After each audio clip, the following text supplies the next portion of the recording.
Écoute, il y a une version de toi que tu ne montres à personne, une version qui vit là-dedans, silencieuse, qui observe tout ce que tu fais et tout ce que tu t'empêches de faire.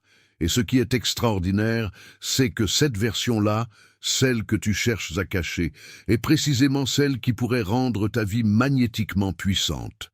Celle qui t'aiderait à attirer les choses, les situations, les personnes que tu désires vraiment. Je me souviens d'un moment, et peut-être que tu connais, cette sensation où j'étais sur le point de prendre une décision qui aurait tout changé. Le cœur qui s'emballe, les mains moites. Une partie de moi disait clairement « Vas-y, c'est ton chemin ». Mais en même temps, une autre partie, plus méfiante, plus sournoise, chuchotait « Et si ça rate? Et si tu n'es pas prêt? Mieux vaut ne pas bouger ». Et j'ai gelé sur place, parce que quelque chose semblait me retenir par la ceinture, comme un élastique invisible me tirant vers le même endroit. Tu connais peut-être bien cette sensation, le moment où tu sais exactement ce que tu veux, c'est clair, c'est net, mais tu n'arrives tout simplement pas à faire le prochain pas. C'est presque comme s'il existait deux versions de toi, une qui rêve, qui veut grandir, et une autre qui te sabote précisément quand tu es sur le point d'avancer. C'est de cette deuxième version que je veux te parler aujourd'hui. Celle qui opère dans l'ombre, que presque personne ne connaît.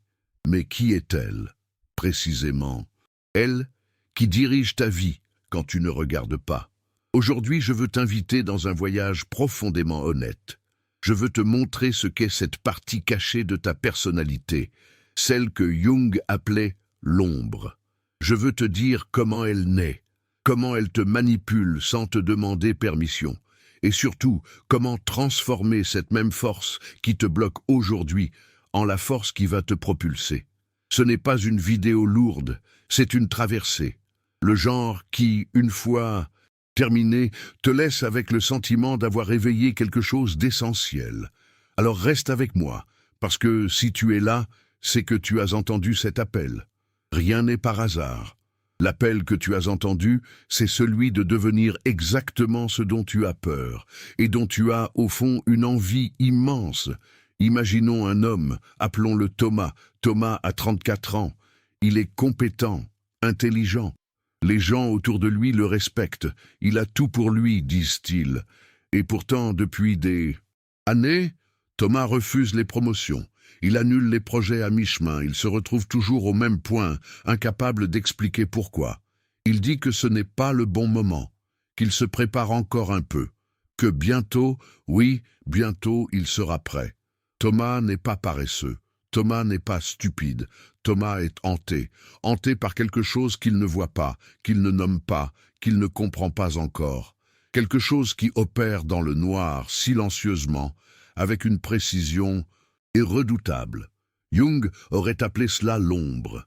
Et si tu continues à regarder, tu vas comprendre que Thomas, c'est peut-être toi. Alors, qu'est-ce que l'ombre psychologique? Quand Jung a parlé d'ombre, il ne parlait pas du côté mauvais de la personne, pas d'une noirceur maléfique, pas d'un monstre intérieur. Non, c'est quelque chose de bien plus humain et quelque chose de profondément poétique. L'ombre, c'est tout ce que tu n'as pas eu la permission d'être. Répète ça lentement. L'ombre, c'est tout ce que tu n'as pas eu la permission d'être. Depuis tout petit, tu as observé comment ton comportement générait l'approbation ou la désapprobation de tes parents. Tu as appris ce qui t'attirait de l'amour, ce qui provoquait le rejet. Et sans même t'en rendre compte, tu as créé un personnage à jouer dans le monde. Je suis le fort, je suis le sage. Je suis celle qui gère tout. Je suis celui qui ne pleure pas. Je suis celle qui sourit toujours. Tout ça pour recevoir ce que tu interprétais comme de l'amour, comme de la sécurité, comme de l'appartenance. Mais toutes tes caractéristiques les plus authentiques, celles qui ne rentraient pas dans ce personnage que tu construisais, tu ne les as pas jetées. Tu les as juste poussées vers l'intérieur. C'est un mécanisme que tu n'as même pas perçu. Cette partie est restée cachée. Et cette partie cachée, c'est ton ombre. Mais voici le détail le plus surprenant. Dans l'ombre ne restent pas seulement tes défauts. Il y reste aussi tes talents réprimés, ce que tu n'as pas voulu explorer ou vivre, cette force que tu possèdes et que tu nies, ta créativité étouffée par toi-même, ton courage oublié, ta voix tue. Dans l'ombre reste tout ce que tu aurais pu être, mais que tu ne t'es pas permis de devenir. Et c'est pour ça qu'elle dérange tellement, parce qu'elle garde une version de toi qui existe déjà, mais que tu n'as pas encore vécue. Pense à quelqu'un qui passe sa vie entière à être gentil, qui cède toujours, qui dit « ça va » avec le sourire pour maintenir la paix. Cette personne croit qu'elle a éliminé la colère en elle, mais la colère ne disparaît pas, elle devient ombre. Et un jour, cette ombre peut exploser d'une façon effrayante, soit en se retournant contre la personne elle-même sous forme de maladie, soit en frappant quelqu'un d'autre de façon inattendue. Pense à l'autre extrême, quelqu'un qui a grandi en devant être fort, invulnérable. Il a enterré sa propre fragilité dans l'ombre, et quand quelque chose va de travers, son monde s'effondre. Non pas parce qu'il est faible, mais parce qu'il ne s'est jamais permis de demander de l'aide. Alors l'ombre, c'est ça, l'ensemble de tout ce que tu ne regardes pas, mais qui continue à te regarder en permanence. Et tu sais pourquoi elle est dangereuse? Parce qu'elle opère dans le noir sans que tu t'en rendes compte. Pendant que tu essaies de tout contrôler à la surface, c'est l'ombre qui dirige vraiment ta vie en dessous. Comment l'apercevoir? Elle apparaît quand tu fuis les opportunités, quand tu répètes toujours les mêmes erreurs, quand tu repousses les personnes qui te font du bien ou attires celles qui te font du mal. Ou encore quand ta bouche dit « je veux » et que ton comportement dit « je n'y arrive pas ». Et c'est pour ça que Jung disait quelque chose de puissant. Tant que vous ne conscientisez pas ce qui est dans votre inconscient, il dirigera votre vie et vous appellerez ça le destin. Regarde comme c'est brillant. Ton destin n'est pas tracé par les étoiles. Il est tracé par ce que tu refuses de voir en toi. Comprends-le?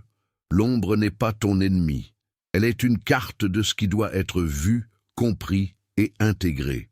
C'est cette partie de toi, laissée de côté, dans un coin sombre.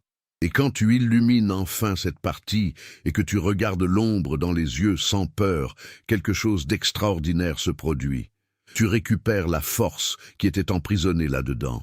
Parce que l'ombre est de l'énergie.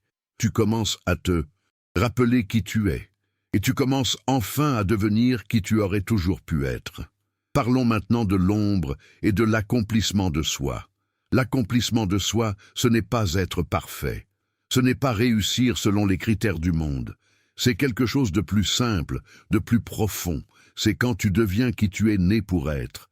Cela arrive quand tu découvres tes vrais talents, tes vrais rêves, non pas ceux qu'on a placés dans ta tête, mais ceux qui sont nés de ton âme. C'est quand tu t'alignes avec ce qui a du sens pour toi et non avec ce qu'on attend de toi. À ce moment-là, ta vie cesse d'être une simple survie. Elle devient l'expression de ta vérité, de ta puissance. L'accomplissement de soi, c'est le moment où tu arrêtes d'être un acteur qui joue des rôles dans ta vie et où tu commences à être vraiment l'auteur de ton propre voyage. Et c'est précisément pour ça que l'ombre te sabote. Parce que tout accomplissement de soi exige du courage. Et l'ombre est la partie qui a encore peur. Dans la pratique, comment l'ombre te sabote-t-elle? Premièrement, elle te convainc que tu n'es pas prêt. Tu connais cette voix qui apparaît toujours au moment décisif et qui suggère « Attends encore un peu, prépare-toi davantage, laisse passer ce moment, tu essaieras après ». Remarque, cette voix n'est pas de la prudence, c'est l'ombre déguisée en bon sens. Elle sait que si tu franchis ce pas, tu ne seras plus jamais la même personne. Et elle a peur de ça.